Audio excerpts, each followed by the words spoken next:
unastahili kuabudiwa, unastahili ewe Yesu, unastahili kuabudiwa, unastahili Bwana, unastahili, unastahili Yesu, unastahili kuabudiwa, unastahili kama wewe, unastahili kuabudiwa, unastahili wewe Yesu, unastahili kuabudiwa, unastahili peke yako unaweza, unastahili kuabudiwa, unastahili wewe Yesu, unastahili kuabudiwa, unastahili wewe. Mungu wetu na Baba wa milele, kwa jina la Yesu tunakushukuru, tunakuinua kwa ajili ya siku hii. Kushukuru kwa ajili ya watoto wetu Bwana na walimu wao wanapoenda darasani mwao, naomba Bwana utawabariki, neno lako likakae kwa wingi ndani yao, hata watakapokuwa watu wazima hawataondoka kwa neno lako. Uinuliwe Bwana na utukuzwe, maana wewe ni Mungu wa ajabu. Asante mfalme wa wafalme, kwa jina kuu la Yesu tumeomba na watu tuseme amen. Watoto waende darasani mwao, naomba tuketi.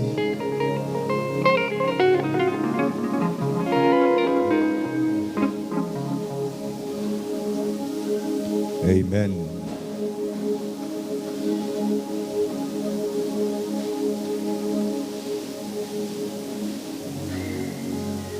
Bwana asifiwe. Watu wa ibada ya pili, Bwana Yesu asifiwe. Karibu katika ibada ya pili. Tunashukuru Bwana kutupatia neema hiyo. Ningependa kujenga kwa hoja ambayo nilikuwa nazungumzia katika ibada ya kwanza, na shukuru Bwana ya kwamba tutaendelea hapo tulipoachia, tukisonga mbele.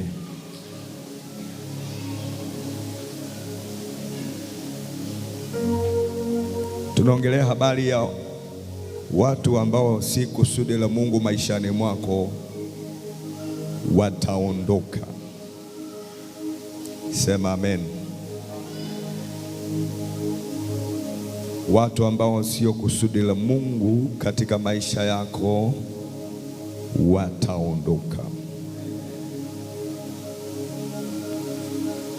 Tumesoma kitabu cha waraka wa kwanza wa Yohana, sura yake ya pili, mstari wa 18, 19 na 20.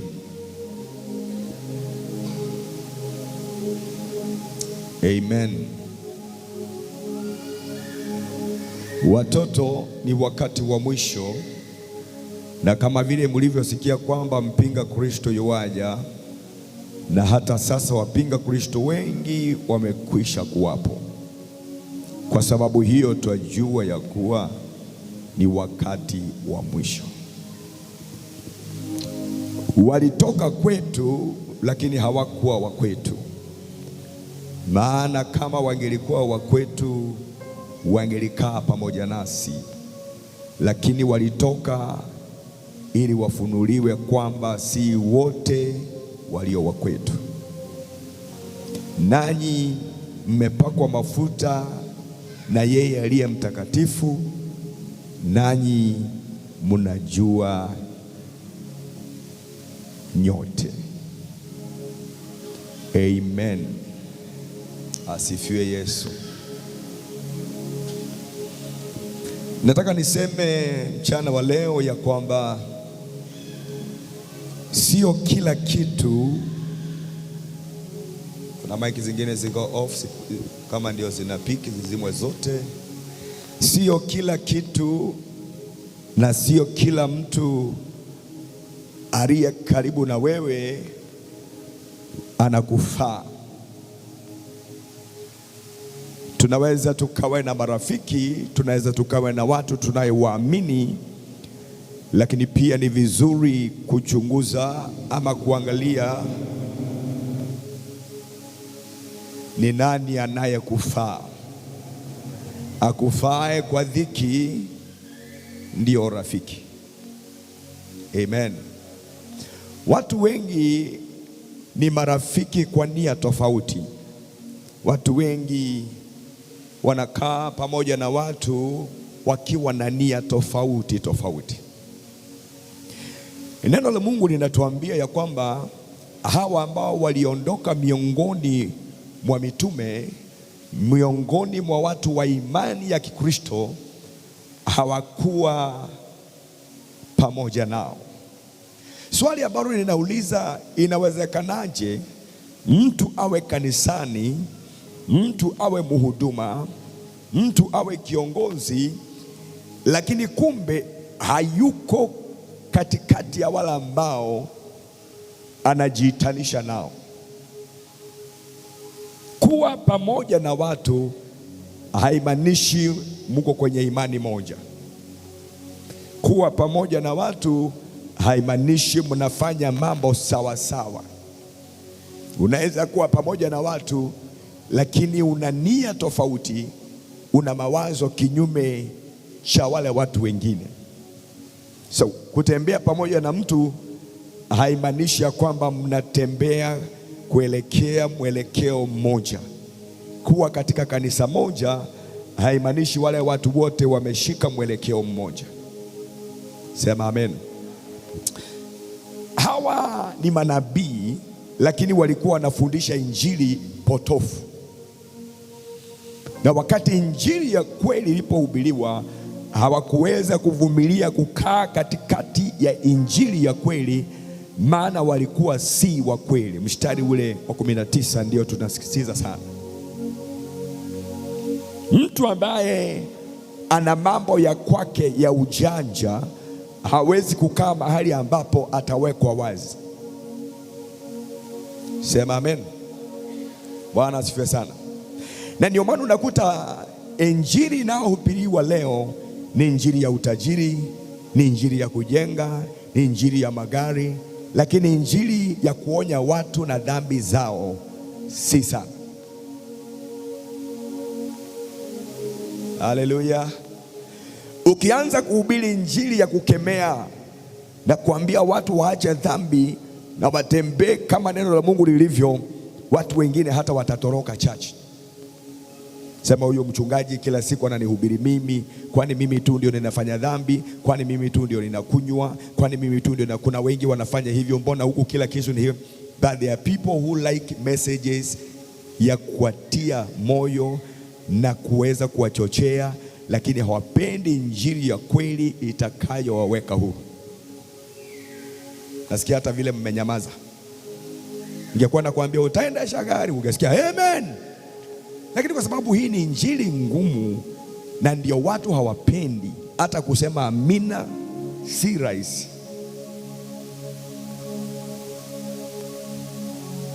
Haleluya. Biblia inasema sio kila mtu asemaye Bwana Bwana. Na ni kweli kabisa, mtu anayesema Bwana si mpagani. Mtu anayesema Bwana ni mtu anayekwenda kanisani. Halo. Mtu anayesema Bwana ni mtu gani? Kila siku ya ibada yuko church. Lakini tunapewa tahadhari ya kwamba sio kila mtu asemaye Bwana Bwana atauona ufalme. Hilo ni jambo la kutisha. Hilo ni jambo la kutisha.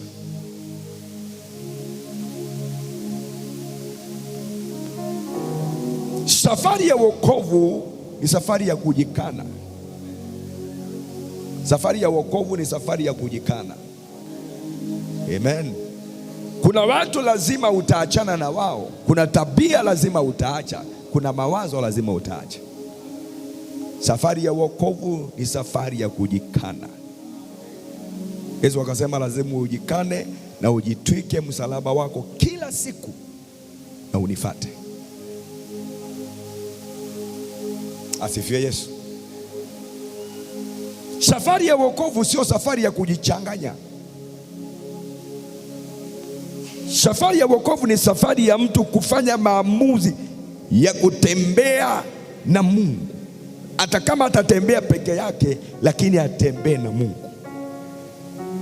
Kutembea na Yesu, mimi napenda kutembea na Yesu, mimi napenda ani ya moyo wangu, mimi napenda kutembea na Yesu, mimi napenda kutembea na Yesu, mimi napenda kutembea na Yesu, mimi napenda.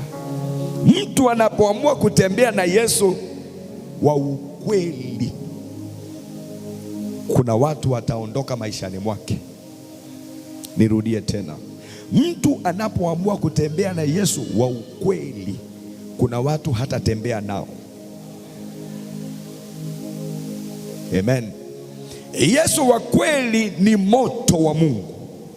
Yesu wa kweli ni nuru inayowaka kwenye giza, na giza haliwezi kuzima nuru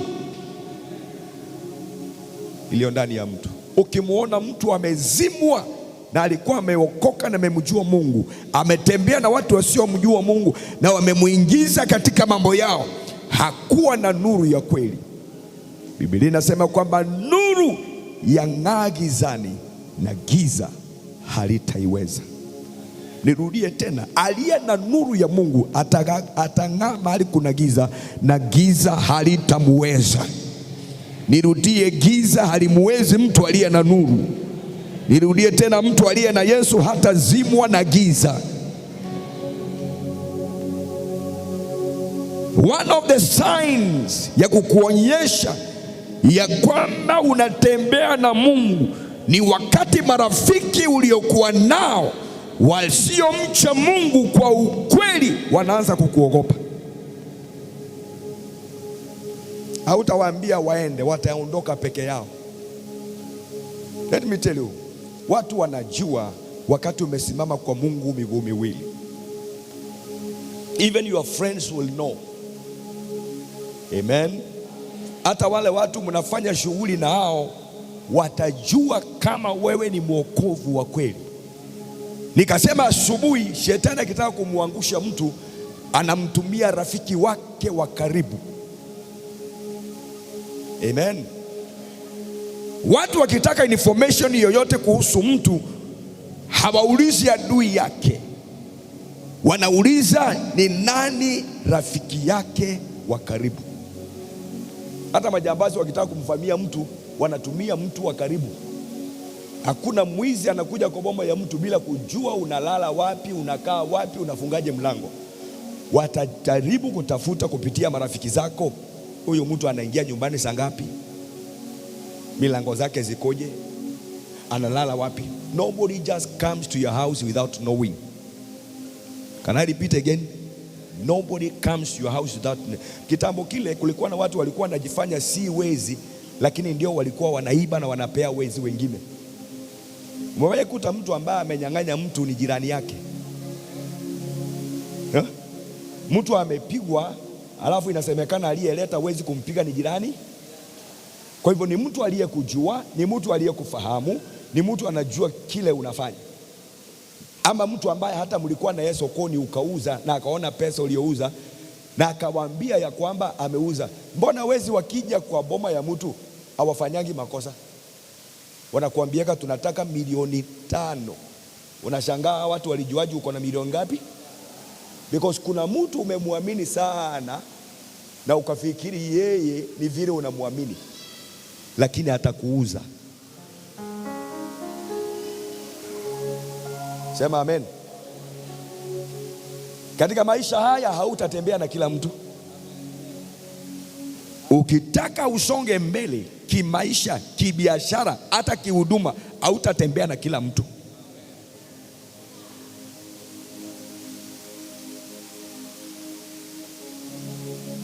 Mewahi ongea na rafiki yako uliyemwamini ukamsirikisha mambo yako ya ndani, badala ya kusaidie akayatumia mambo yako ya ndani kusambaza vile ambavyo wewe ni mjinga.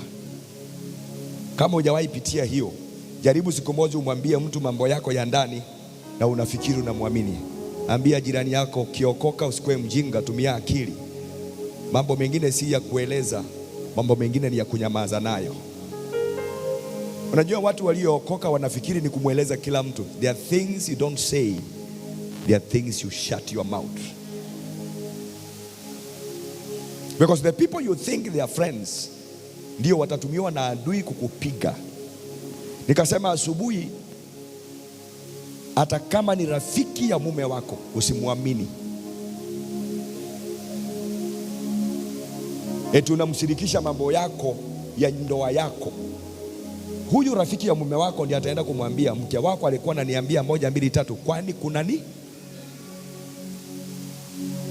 Alafu sasa atapata mahali pa kukanyaga na kukwambia unaenda kunitangaza. Utaitiwa hata marafiki za mume wako ni mabwana zako, kwa sababu haukutumia nini? Akili. Praise the Lord. Sema amina.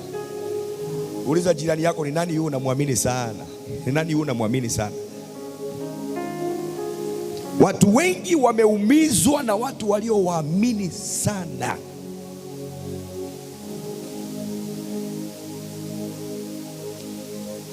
Ndoa nyingi zimebomolewa na watu walioaminika sana kwa hizo familia.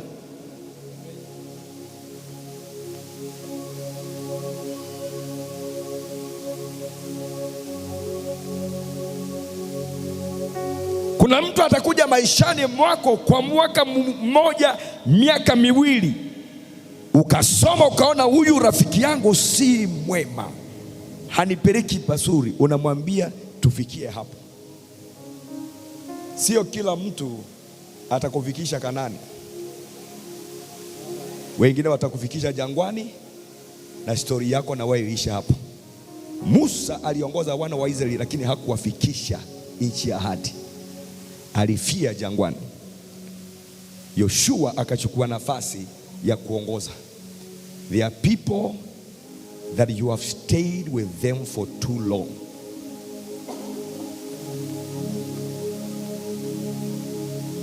They are friends that you call friends.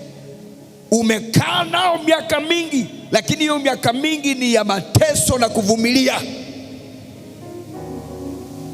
Lakini kwa sababu unasema sina namna, inabidi niendelee kukaa na yeye, lakini haikusaidii. Sema amen.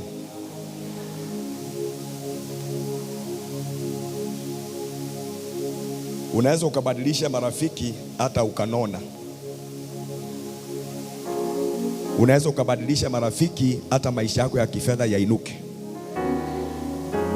Marafiki wengine ni mwiba. Marafiki wengine ni wachochezi.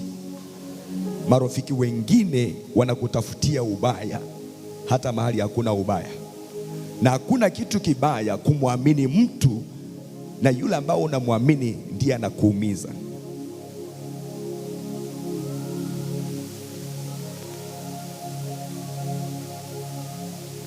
Sababu kubwa ambayo inafanya watu wanang'ang'ana kukaa na watu ni kwa sababu pengine ndiye anayekusaidia.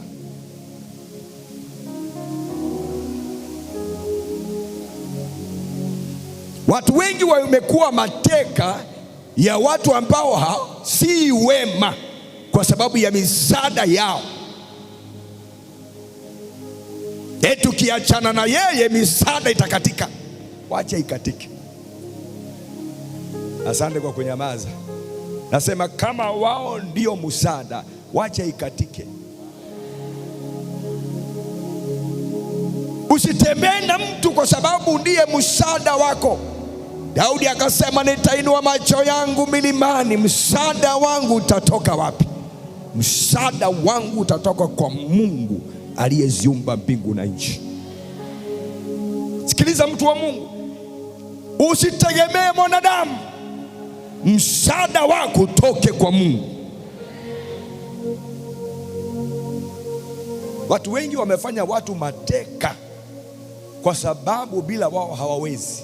Wacha nikuambie, bila wewe ninaweza. Kuna mmoja tu ambaye nikikosa nitashindwa, anaitwa Yesu. Lakini bila wewe bado nitafaulu. Mtu asiwahi kukuambia eti bila yeye uwezi.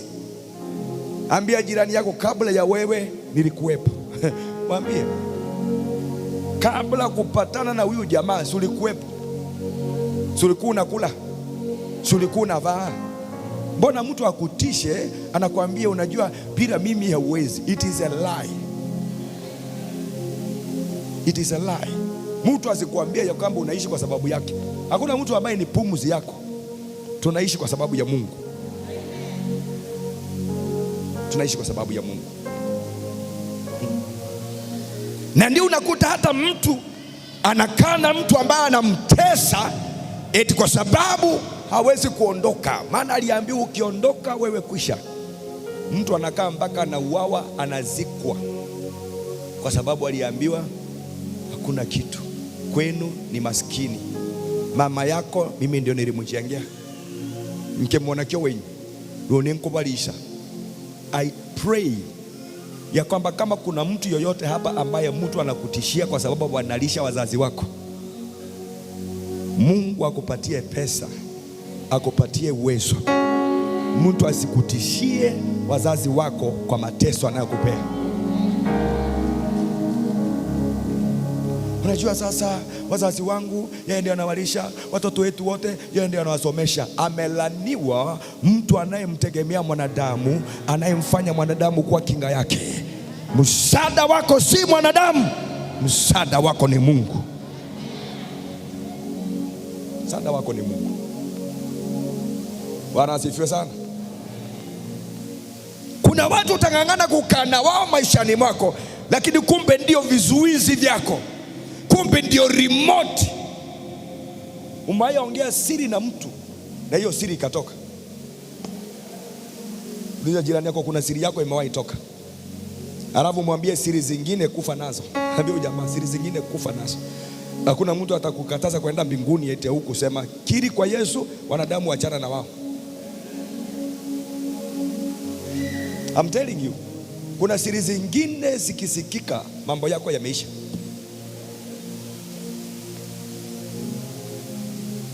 Alimia mtu mwambie hata wewe una historia ya kwako.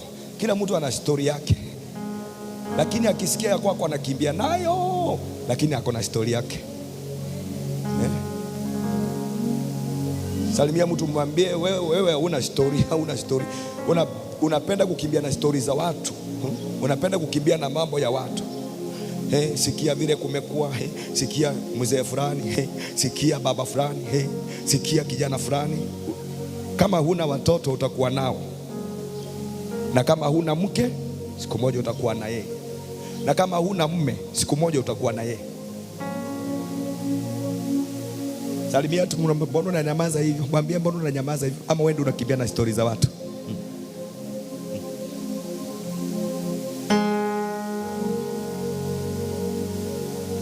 Kuna mambo mengine unastahili kumwambia Mungu. It is only God anaitunza siri. Wasikia mtu anasema eti huyu ndio mtunza siri wangu. Ambia jirani yako, uongo. Eti mtunza siri wako. Wa mama, mbona mnanyamaza? Unakuwa na mtu very confidential ya kwamba huyu nikimwambia haitatoka. Uongo. Hakuna mwanadamu wa kutunza siri ya mtu. Nirudie tena. Hakuna mwanadamu wa kutunza siri. Unaongea naye unamwambia tuko wawili tu, tafadhali ishie. The following day unaisikia ilitokaje na mlikuwa wangapi?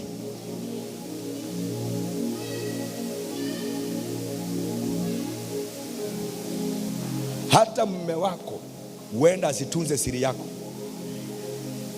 Kila mwanadamu hufika mahali pa limit, anachoka. Hata mke wako atakuficha, kuna siku atasema sitakuficha tena.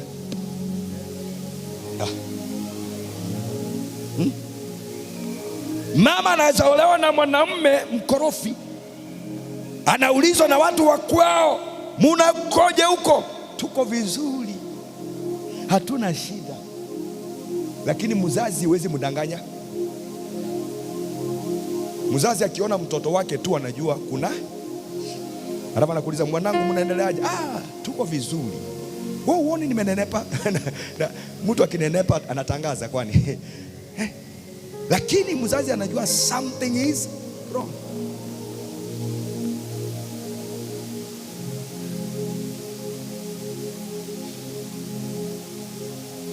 Watu wengi wanaishi maisha ya kuvumilia kwa sababu watu watasema nini?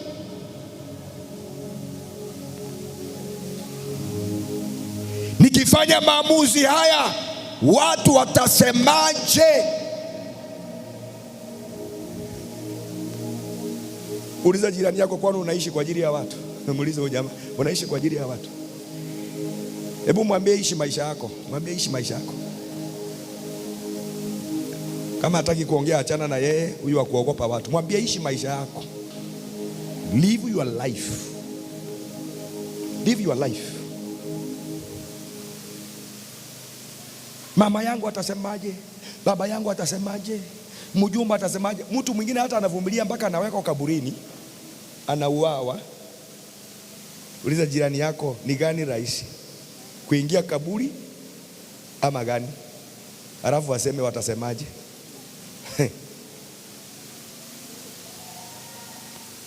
Nilisema asubuhi mimi sifundishi divorce, lakini nasema ukiokoka pia tumia akili. Tumia akili. Tumia akili.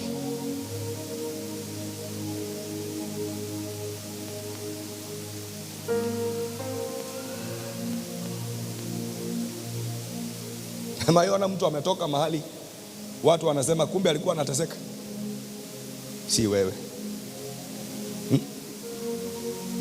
Wanaume, kaa na mke wako vizuri, because usipomtunza, sitaki kuongeza,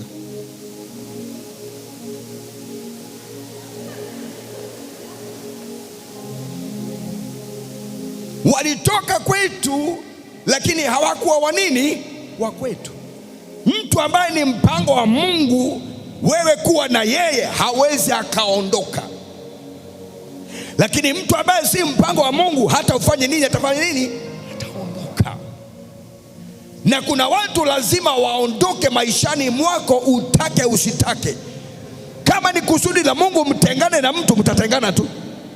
Hata wajaribu kureconcile wafanye nini, it will not work. Lakini kama ni mapenzi ya Mungu, utaendaga na unarudi, mtaachana na unarudi, because ni mapenzi ya Mungu. Because wale ambao Mungu ameunganisha, they cannot be separated. Asante kwa kunyamaza. I say they cannot be separated. Biblia inasema kile Mungu amekiunganisha mwanadamu asifanye nini? Asitenganishe. Any marriage that was joined by God, nobody should separate.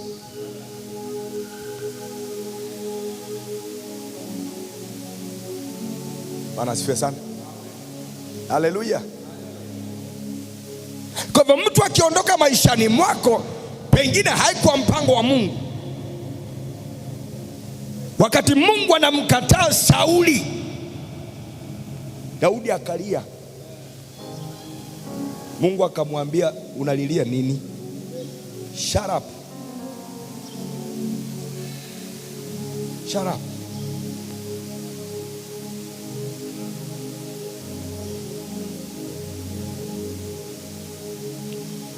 Kwa nini maandiko yanasema waliondoka? Hawakukubaliana na injili ya kweli. Walikuwa wanafundisha mafundisho ya uongo. Akasema jihadharini, maana tuko siku za mwisho, kuna mafundisho mengi ya uongo, jihadharisha nayo. Wako kanisani lakini hawakamati neno la kweli. Wako miongoni mwetu lakini hawashiki injili ya kweli.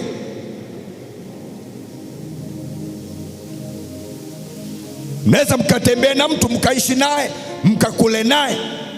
Hata Yesu Kristo mwenyewe wakati ametembea na wanafunzi wake, amekaa pamoja nao, akawaambia, lakini hata tukikula pamoja na nyinyi, mmoja wenu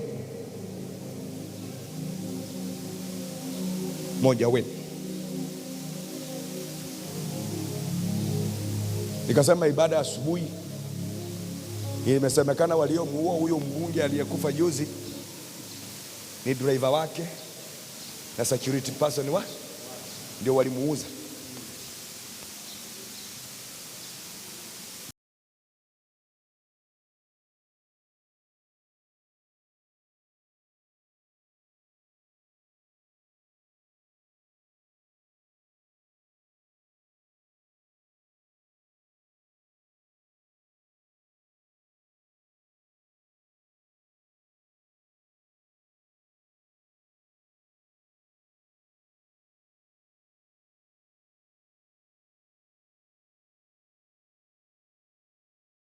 Kilio kingine si cha kweli.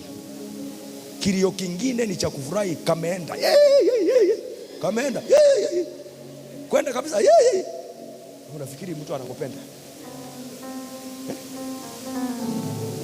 Mpaka watu wanauliza, maaskari wawili, moja kila mtu ako na bunduki, driver ako na bunduki na bodyguard ako na bunduki, hawakupiga risasi hata mo, na jamaa akapigwa marisasi karibu 7 na wanaangalia sasa ile kila mnyara kurugumba.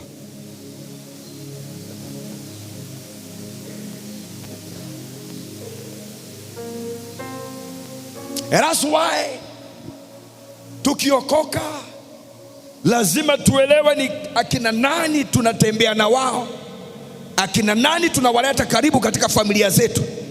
Some of the people watatembea kwa familia yako kutafuta makosa hata kama hayako, watakutengenezea skando hata kama haiko.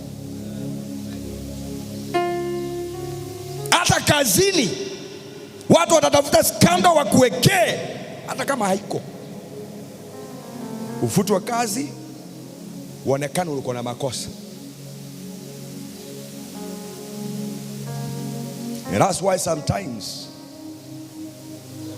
if you know uko na vita, you stand and you say, kati ya wale wanamwabudu Mungu wa kweli na wasio mwabudu Mungu wa kweli, ijulikane Mungu anayepigana kwa moto, huyu ndiye Mungu tunayemwamini. Inafika mahali katika maisha unamwambia Mungu, there must be a separation. There are people who celebrate wakisikia mabaya yamekupata, lakini hata mabaya yakikupata, bakia na Yesu, bakia na Mungu. If you have a challenge ya ndoa, please jifunze kunyamaza. Na nisikia kina dada, if you have a challenge ya ndoa, jifunze kufanya nini? Kunyamaza. Don't be too much talking. Wacha watu wasijue kama ni ukweli ama ni uongo. Patia watu kibarua. Tell your neighbor, patia watu kibarua ya kutafuta uongo na ukweli. Patia watu kibarua. Usiwe ni wewe unawaambia, let them try to find you out na wasikupate. Usiwe ni mwanaume wa kueleza habari za ndoa yako kwa watu wengine. Nyamaza. Kila mwanamume unayemuona ana ya kwake. Wazee, kuna mzee hapa ana mambo ya kwake. Wacha kujifanya hapa. Philip tu ndio wako na yeye. Wazee wengine wananiangalia hivi, mimi ni malaika. Wale wa mama mko hapa, kuna mambo katika nyumba zenu. Wazee wamenyamaza. Shetani hutumia yale mambo ambayo tunapitia ili kutupiga. Unashtukia wewe na mke wako tu ndio mlikosana, lakini land yote imejua, kijiji chote kimejua.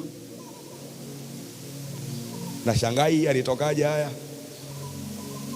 Exposing yourself does not help. Asante kwa kunyamaza. Kujianika kwa majirani, kujianika kwa ukoo, kujianika kwa familia does not help. Usiwe mwanaume mkikosana na mke wako, ni simu mra hanongote mwande mokali onoma yanku yarara antema. My friend, you are exposing that you are a weakly. Kuna wanaume ambao wanapitia mambo lakini huwezi jua, wanakaa strong. Tell your neighbor wanakaa strong. You do not need to expose. Hata kama unatuangwa na mwanamke, don't say it. Asante kwa kunyamaza. Hata kama mama nakupatiaga raha kidogo, don't say it. There are things when you talk about it, people will say huyu ni mwanaume. Unajua kuna vitu ambavyo vinatakana kuonekana kwa mwanaume, but exposing yourself, it brings shame.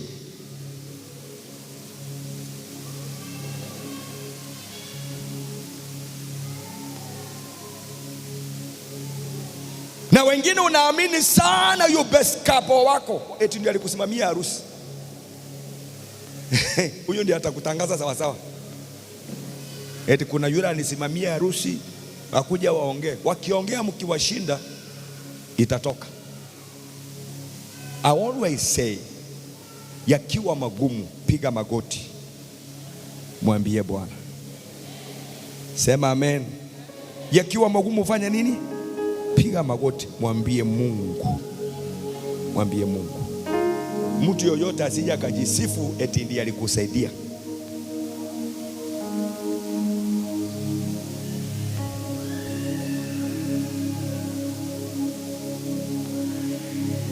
Kama ndiye anayekusaidia, achana naye na mwambie misaada yako nimekataa.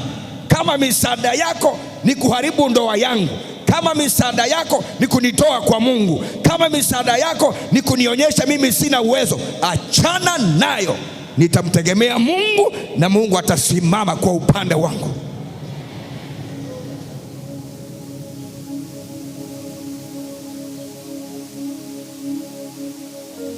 Kuna watu unaweza tembea nao, maisha yako yakwame, hali yako ikwame, lakini wewe unawakatalia, unasema huyu ndiye anayenisaidia. So there are people you must let go. There are people, there are friends you must let go. Sema amen. Ni vizuri kupenda watu, lakini pia ni vizuri kuchagua ni nani wa kumleta karibu katika maisha yako.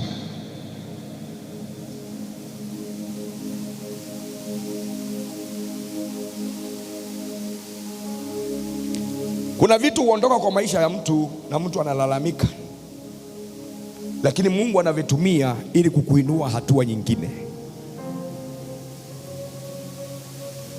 Cha kuondoka kitaondoka ili cha Mungu kibaki.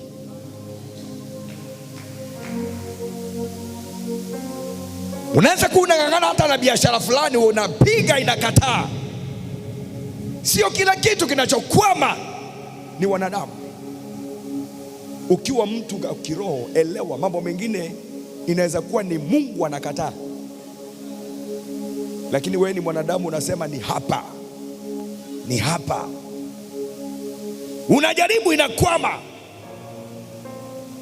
When you try things and they do not work, go on your knees and pray about it. Don't force.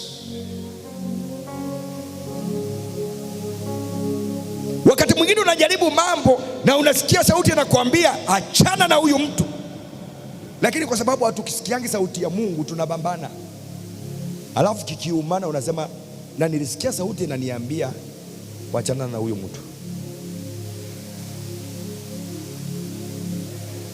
Halo, umewahi kujikuta kwa hali ambayo kabla uitendeke ulisikia sauti na kuongelesha, ama kuna mtu alikuonya? Mkono juu. Mtu alikuambia we chungana, ama sauti ukasikia kama hii kitu si mzuri, lakini ukalazimisha. Ulipolazimisha ulililia, unajua unajua.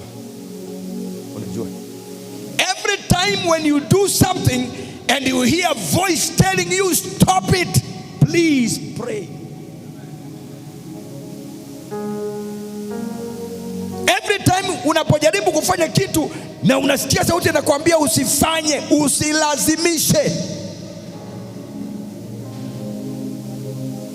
Inaweza kukuletea majuto ambaye utashangaa na useme I wish ningesikia.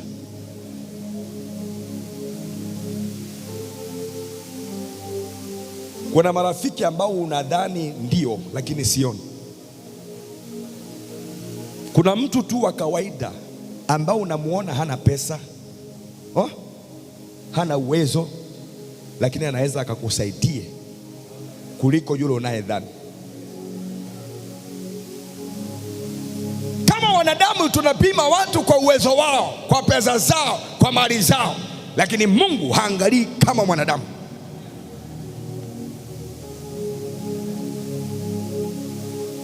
Kuna mtu tu wa kawaida, chokora tu, lakini anaweza kuwa msaada wako. Bwana asifiwe sana. Kuna mtu anaweza sikia unapangiwa njama na una uhusiano na yeye na akusaidie, lakini mfanyibiashara mwenzako anaweza kukupangia njama unyang'anywe. Nikasema hivi, duniani hapa hakuna mtu yoyote anataka uinuke.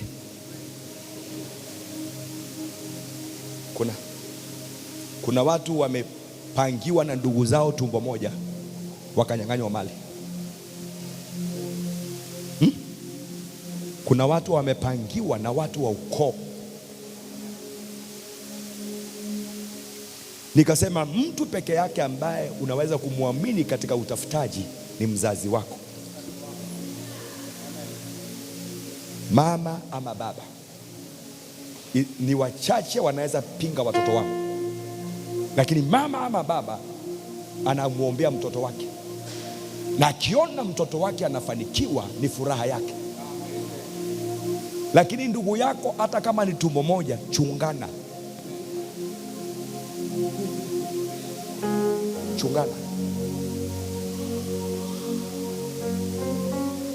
Wewe ona mtu amefariki, badala watu wazike ndugu yao, wanaanza kung'ang'ana nani atachukua gari, nani atachukua shamba, nani ndugu ya mtu.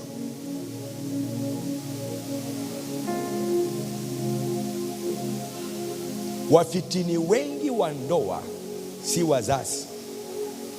Wafitini wengi wa ndoa, ndugu ya mtu, dada ya mtu, shangazi ya mtu, ibilisi wa mtu.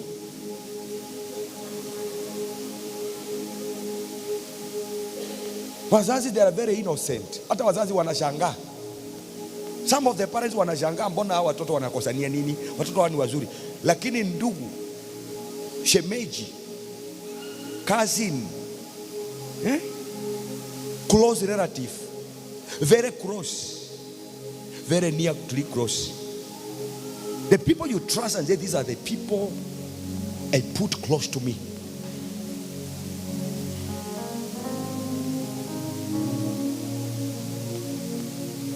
Wakati Ibrahimu ameondoka na mtoto wa ndugu yake, Ibrahimu ameona huyu ni mtoto wa ndugu yangu, tuende na yeye. Mungu amesema atambariki, akambeba. And that is why if you are a businessman, please don't do business with the family people. Nirudie tena, usifanye biashara na watu wa nyumbani.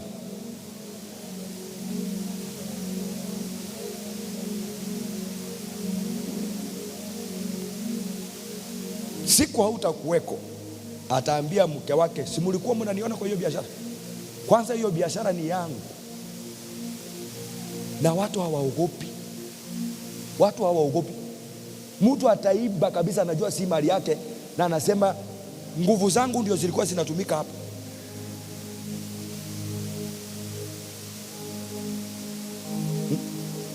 The day you try kumwambia my brother, hebu jitafutia kwako, akamwambia mimi siendi, hii biashara ni yetu wote, tugawane nusu kwa nusu.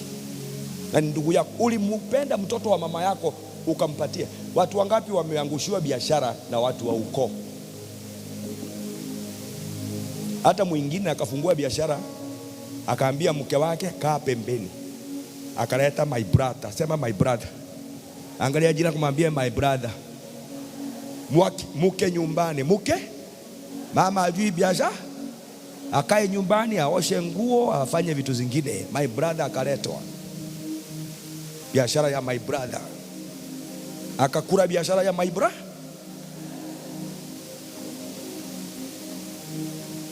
Akiguzwa anaambia ni biashara ya ndugu yangu, wewe ulikuja ukatukuta.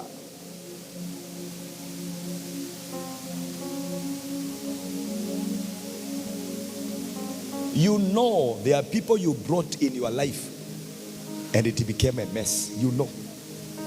Hata ukijifanya sahi malaika, salimia mtu mwambie unajua kuna watu waliingia kwa maisha yako mambo ikaharibika. Kuna watu waliingia kwa ndoa yako mambo ikaharibika. Kuna watu waliingia kwa maisha yako mambo hayaharibikangi peke yake. Hakuna. Watu wengi ambao maisha yao aidha yamerudi nyuma ama yamefaulu is because of the friends they have. Because the friends you have watakusaidia kuinuka ama watakuvuta chini. Marafiki wengi kama uko juu yao watatafuta njia ya kukurudisha chini.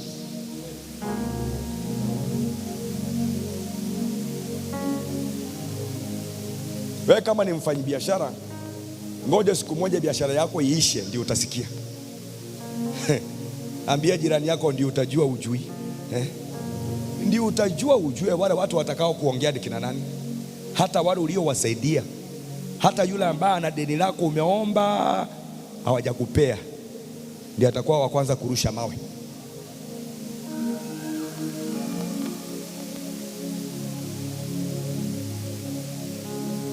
In the kingdom of God, you don't carry everybody along. Kwa ufalme wa Mungu hatubebi kila mtu. Kuna watu ambao tunatembea na wao, kuna watu ambao hatutatembea na wao. Sema amen.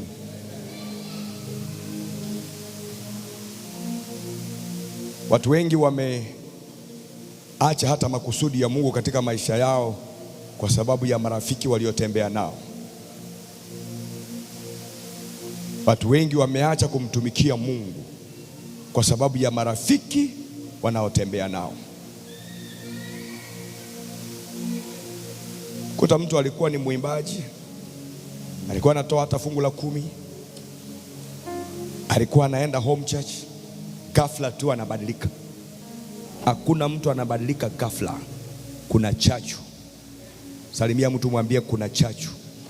Biblia inasema chachu ya Mafarisayo huharibu donge zima. Mafarisayo ni kama walimu wa uongo. Wako ndani ya kanisa, wanajua ukweli lakini wamekataa kubadilika. Mafarisayo ni watu ambao wanajua Biblia lakini wamekataa kufuata Biblia. Atakusomea tangu mwanzo. Na nikasema asubuhi, kila injili ya uongo watu wanatafuta maandiko ya kufunika. Nikasema asubuhi, kuna kanisa moja mahali ambao mmoja wa mchungaji alikuwa ameingia, alikuwa mshirika wetu wa kanisa letu, akaitwa kwenda kuwa mchungaji kanisa lingine. Alipoenda pale, wamefundisha watu kubatizwa. Siku ya ubatizo askofu anakuja, anaambia watu, hapa hatubatizi kwa jina la Baba, la Mwana na Roho Mtakatifu. Hapa tunabatiza kwa jina la Yesu pekee. Hey. Dada akashtuka, asema hii mimi kule mimi ndio nilimbatiza happy church kwa kanisa letu moja. Akaniambia mbona mimi nilibatizwa? Akaniambia baba, ili kanisa niko ni kanisa gani hili? Hawaamini utatu wa Mungu, wanasema Yesu peke yake. Nikamwambia toroka, because there are a lot of doctrines ambazo zimeinuliwa na watu wanazifuata, na unakuta mtu anakuja na anajua umeokoka na unaenda kanisa, lakini anakuletea doctrine ambayo si za kweli. Na kwa sababu hujajengwa kwenye msingi uliodhabiti, unafuata yale mafundisho, unapotoka kama yeye. Kuna watu wengi walio makanisani leo lakini wamepotoka. Nikasema asubuhi kuna watu wengi ambao wamerudi nyuma na hata hawajui wamerudi nyuma. Bwana asifiwe. Haleluya.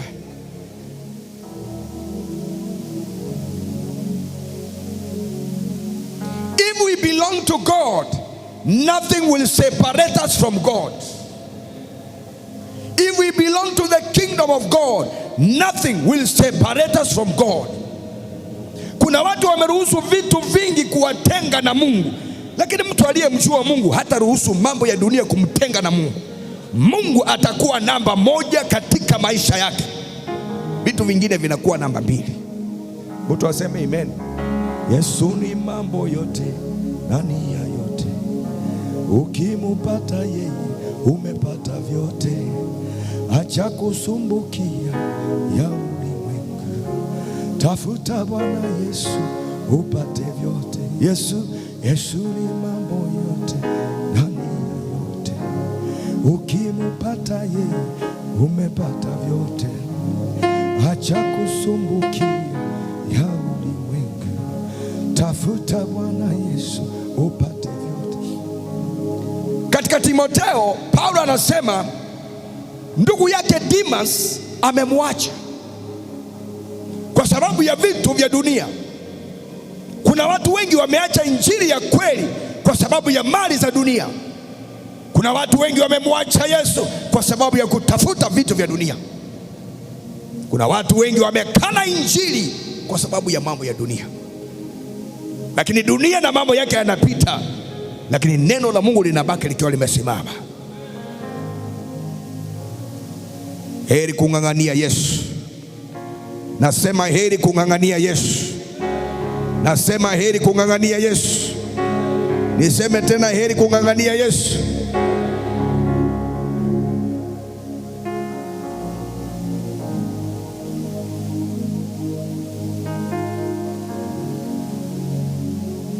Yohana ambaye ndiyo mwandishi wa nyaraka za Yohana alikuwa ni mwanafunzi aliyetembea na Yesu kwa karibu sana. Ukiangalia most of the times Yesu alitembea na wanafunzi watatu: Peter, James and John. Walikuwa 12, lakini wale ambao Yesu alitembea nao sana watatu. Ilipofika wakati wa kwenda msalabani, alipokwenda kulia na kuomba, alibeba wangapi? Watatu.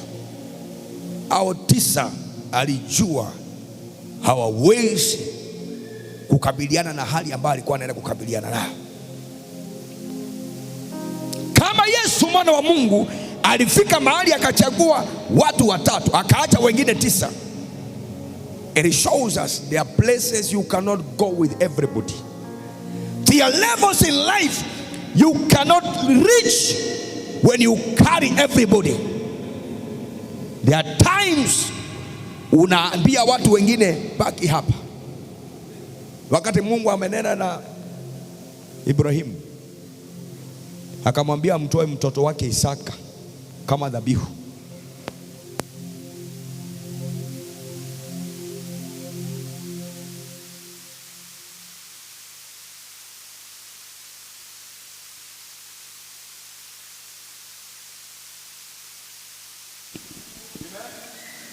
akabeba mchakato.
ambalo Yohana anaandikia lilikuwa linapitia changamoto,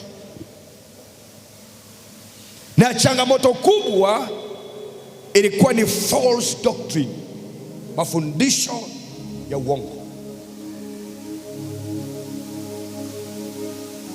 injili za kupapasa watu, injili za maahadi, injili za kuambia watu itakuwa salama na haitakuwa salama. But because John alikuwa ni mwanafunzi wa Kristo aliyetembea na Yesu kwa karibu, alijua injili ya kweli na hangekubali mtu wa uongo kudanganya watu. Ndiposa walipoondoka, anaambia kanisa waliondoka kwa sababu hawakuamini kile tulikuwa tunaamini.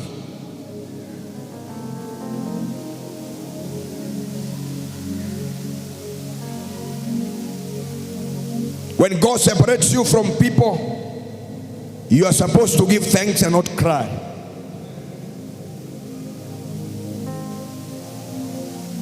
When God separates you from people who are spreading evil rumors, wanatangaza mambo yasiyo ya ukweli kukuhusu, you are supposed to tell God, thank you for separating me.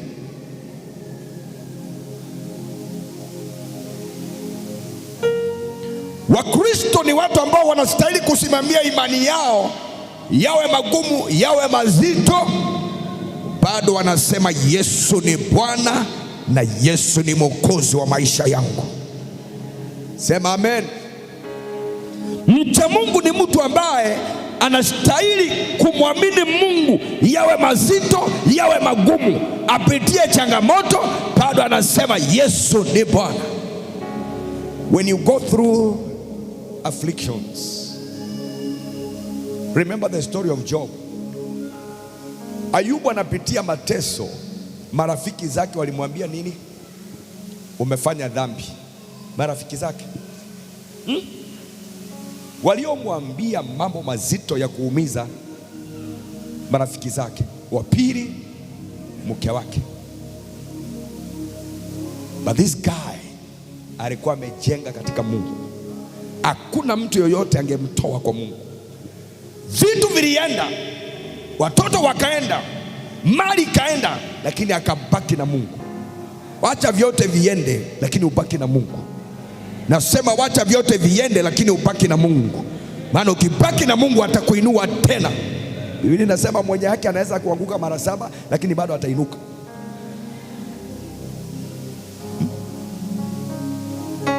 Unaweza kupoteza vitu ukasikia watu wanaongea mambo mpaka ukasema Mungu wasamehe watu. But let me tell you, even when you go through hard times, fix your eyes on Jesus. I say fix your eyes on Jesus. Stop fixing your eyes on people. Look upon Jesus. Tazame Yesu.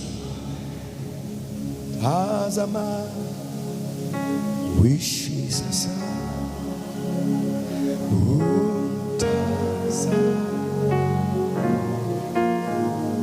Hallelujah. Amenena.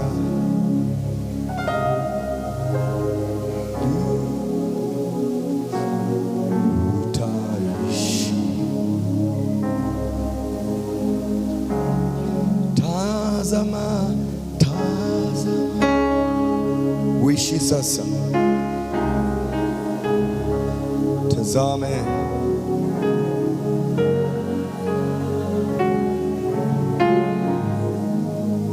Hallelujah. Oh.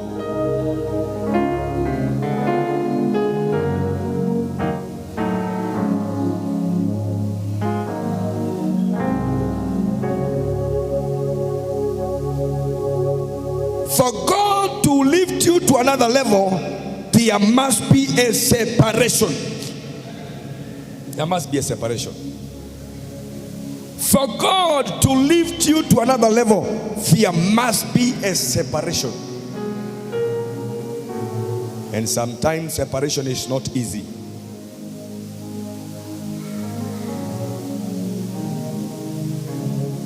Separation is not easy.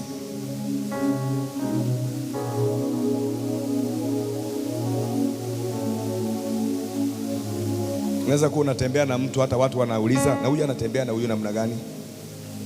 Because everybody knows that when ukiwa karibu na mtu fulani, you are a spoiled fella.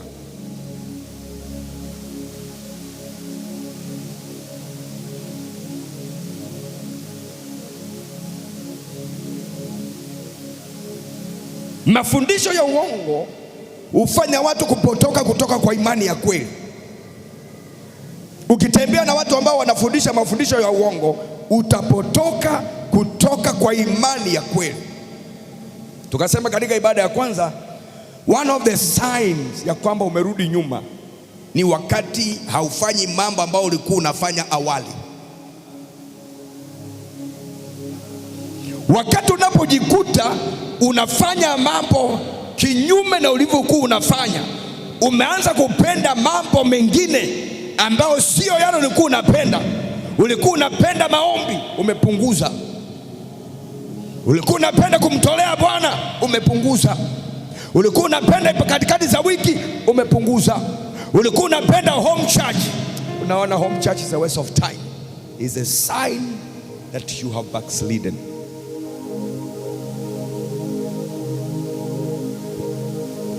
Irudie tena. Ishara ya kuonyesha mtu ya kwamba amerudi nyuma ni wakati mambo yako yanachukua nafasi kubwa kuliko mambo ya Mungu. Mungu namba moja, mambo yangu namba 2. Sema amen. Hallelujah. We always say that through believing church, God is number 1, your family number 2, church number 3.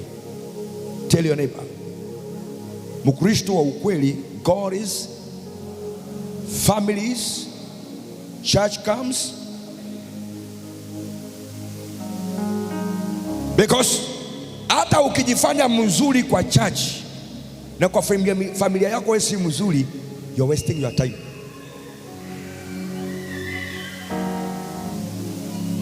Sema amen. It is not the other way around.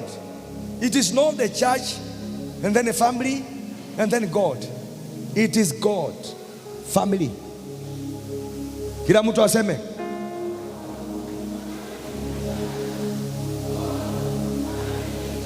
Ask your neighbor, do you do so? Uliza jirani yako, unafanyaga hivyo?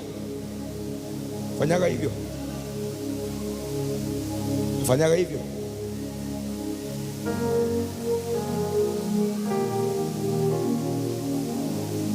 Mtu aseme amen. Mtu aseme amen. Tuko ama tumeenda?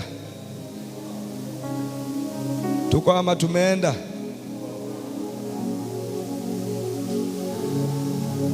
Tupatie Warumi 9:6. Karibu namaliza tu.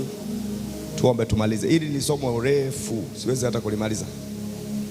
Warumi 9:6.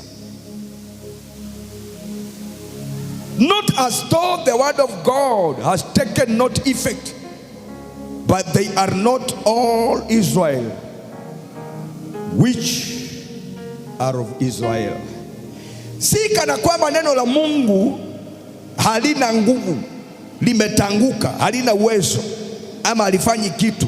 Hapana, maana hawawi wote wa Israeli walio wa uzao wa Israeli. Sio wote wa Israeli, sio wote wa uzao wa Israeli. Neno la Mungu lina nguvu zile zile, neno la Mungu lina uwezo ule ule, lakini mtu anachagua kuliacha neno, anafanya mambo yake kinyume cha neno. Si kwamba neno halipo, neno lipo, tena neno lina nguvu, tena neno linatenda, lakini mtu anafanya maamuzi. Warumi 11:5-6. Even so, then in this present time also there is a remnant according to the election of grace. Somebody say amen. Basi vivi hivi wakati huu wa sasa, wakati wa watu kupotoka, wakati wa watu kufuata mambo yasiyo ya Mungu, yako mabaki waliochaguliwa kwa neema. Salimia mtu, mwambie kuna mabaki. Kuna mabaki. There are people who still stand by the word. There are people who still stand by the word. Hata pamoja na kuwa kuna uchafu mwingi duniani, siku zote Mungu atabaki na watu walio wake. Sema amen. Katikati ya ulimwengu uliochafuka, wazee, wamama, vijana, Mungu kuna watu anajivunia. Kuna wanawake atajivunia, kuna wanaume anajivunia, kuna vijana anajivunia. Kuna mabaki. Salimia mtu, mwambie kuna mabaki. Mwambie Mungu ana mabaki. Hata wakiondoka wote kuna mabaki. Hata wakiasi wote kuna mabaki. Nasema kuna mabaki. Wakorintho wa kwanza 11:19. For there must be also heirs among you, that which is approved may be made manifest among you. Kwa maana lazima kuwapo na uzushi kwenu, ili waliokubalika wajulikane. Uzushi utakuwepo. Mambo mengine hutendeka mabaya ili Wakristo wa kweli wajulikane. Mkristo wa kweli hajulikani kwa mkate na siagi. Mkristo wa kweli anajulikana wakati wa mateso, wakati wa shida. Hapo ndipo utajulikana imani yako kwa Mungu. Mungu huruhusu mambo haya yatendeke kwetu. Uzushi, uongo uongewe kuhusu wewe, ili waliokubalika na Mungu wajulikane. Tupatie Kiingereza amplified. Thank you Jesus. Kile kinafanya mtu akamilike ni majaribu. Mambo tunayapitia, majaribu tunayapitia hayakuji kutumaliza, yanakuja kututia nguvu na kutuimarisha. Kuna watu wameimarika katika Mungu leo kwa sababu ya mambo waliopitia kwa maisha yao. Kuna watu leo wana ushuhuda kwa sababu ya changamoto walizopitia maishani, and today wako na ushuhuda ya kwamba Mungu anatenda. For doubtless there have to be factions. There have to be parties among you. Simply because we are in a happy church does not mean we believe the same way. Wongo. There are people who doubt. There are people who have other factions. There are people who have other parties among us, in order that they who are genuine and approved fitness may become evident, plainly recognized among us. Woo. So when we see the wrangles, when we see the fightings, when we see things happening, God is approving the genuine believers.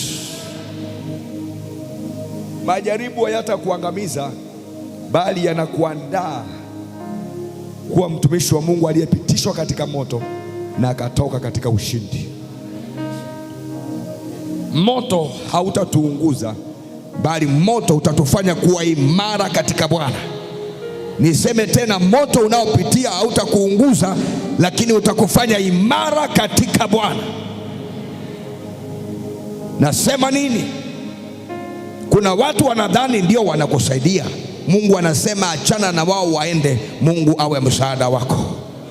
Nasema achana na wao waende, Mungu awe msaada wako. Waliosema ndio wanaokusaidia, wakiondoka maishani mwako, warudi wakute bado umefaulu kuliko wakati walikuwa pamoja na wewe, katika jina la Yesu. Natangaza mahali hapa, waondoke maishani mwako wasiokutakia mema, waondoke maishani mwako waliona chama mbaya, waondolewe maishani mwako waliokutakia mabaya, na Mungu achukue nafasi yao. Mungu achukue nafasi yao. Wakiondoka, Jehova anachukua nafasi katika jina la Yesu. Haleluya. Nikimaliza, nilitoa ushuhuda ibada ya kwanza, si ushuhuda mzuri. Lakini nakumbuka tukiwa Igena, wamama wawili, mmoja aliniambia wewe kwenda, tutaona utaishi namna gani. Mwingine akaniandikia barua, kasema endelea na maisha yako ya kutangatanga, zunguka kianja yote. Hiyo barua niko nayo mpaka sasa hivi. Na Mungu si wao. They left us, wakaondoka kanisa yetu na dharau, maana ndio walikuwa watu wa mshahara. Tell your neighbor, watu wa mshahara, watu wa mshahara. Mtu wa mshahara unatisha nani? Afadhali mtu wa biashara. Mshahara ambao ukifika 60 years unaambiwa enda kwenu. Biashara unafanya mpaka unakufa. Sasa wadada wanakuanga na kiburi mbaya. Dada kabisa akaniandikia barua, akaniambia from today utajua vile utaishi. Barua. Washirika. Tangu siku hiyo nikasema washirika tukutane kanisani, Bwana asifiwe, kila mtu aende kwao. Washirika. Hata uwafanyie nini? Simama tuombe. Akaniandikia barua, akaniambia we will see how you will live. Simply because ndio alikuwa analipa rent ya nyumba, ndio alikuwa anafanya shopping kwa nyumba yangu, wakafikiri wao ndio Mungu. Tell your neighbor, wewe si Mungu. Mwambie wewe si Mungu. Mwambie usinitishe na pesa zako, usinitishe na uwezo wako. Kuna Mungu anayeinua, kuna Mungu anayebariki. Baba wa mbinguni, hakuna kama wewe. Baba wa mbinguni, hakuna kama wewe Baba. Kila mmoja sema,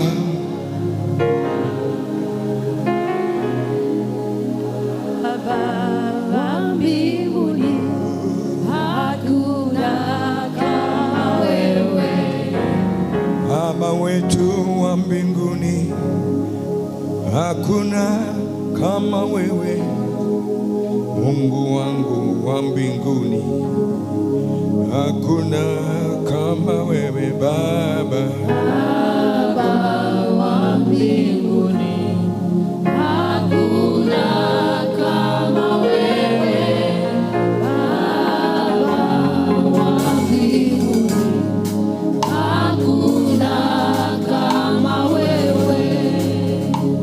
Fungua kinywa chako, mwambie Bwana, wewe ndiye msaada wangu, kimbilio langu, tumaini langu. Nikiwa na wewe Bwana mimi ninaweza.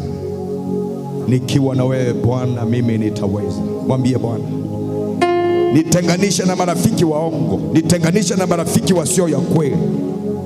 Bring on my way friends who will keep me from glory to glory, from place to place. Separate me from wicked people. Separate me from assignments from hell, being assigned against my family, against my marriage, against my children, right now in the name of Jesus. Si mtu aseme na Bwana mahali alipo kwa jina la Yesu.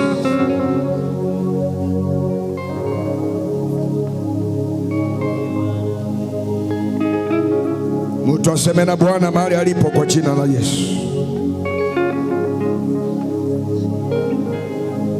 Let them go that have been brought by the enemy. Wanajifanya ni malaika wa nuru, kumbe wamepangwa na adui. Waharibu ndoa yako, waharibu familia yako, waharibu huduma yako, waharibu maisha yako. They are the antichrist, wapinga Kristo, wasiopenda imani, wasiopenda Mungu wako, wasiopenda imani yako, watengwa na wewe kwa jina la Yesu. Wanaopingana na wewe katika ulimwengu wa roho, wapingwe kwa jina la Yesu. Wanaoshindana na wewe katika mambo yako ya kibiashara, ya kihuduma, waondoke kwa jina la Yesu. Waliotumwa, maajenti wote waliotumwa kwa ufalme wa giza, wasifanikiwe na mipango yao kwa jina la Yesu.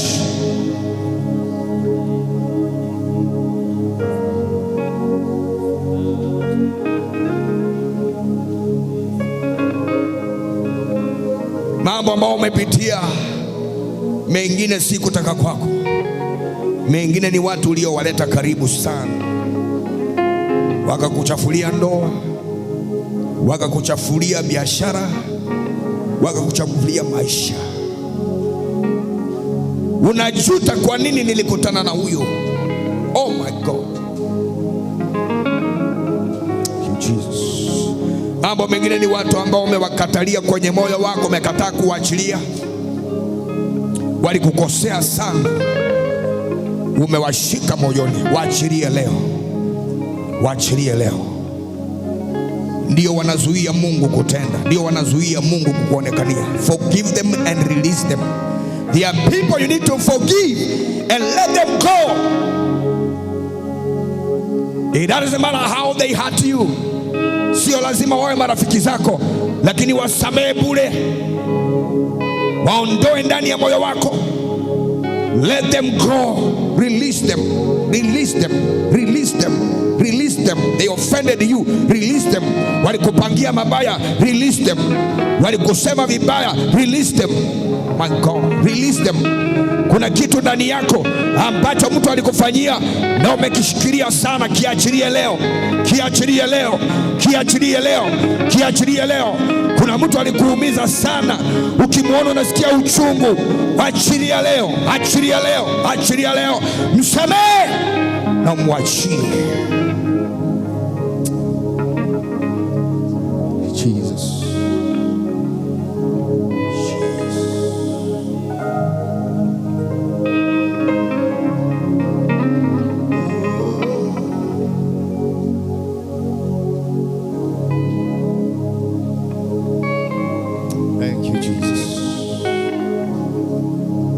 Uko pale unahitaji maombi, kimbia hapa mbele, piga magoti yako kwenye madhabahu. Kuna jambo nataka Bwana kutendee, liwe la kimwili, liwe la kiroho. Just come on this altar and kneel on this altar and cry to God in prayer. Thank you Jesus. Piga magoti yako hapo, mlilie Mungu, mwambie Mungu, mwambie Mungu,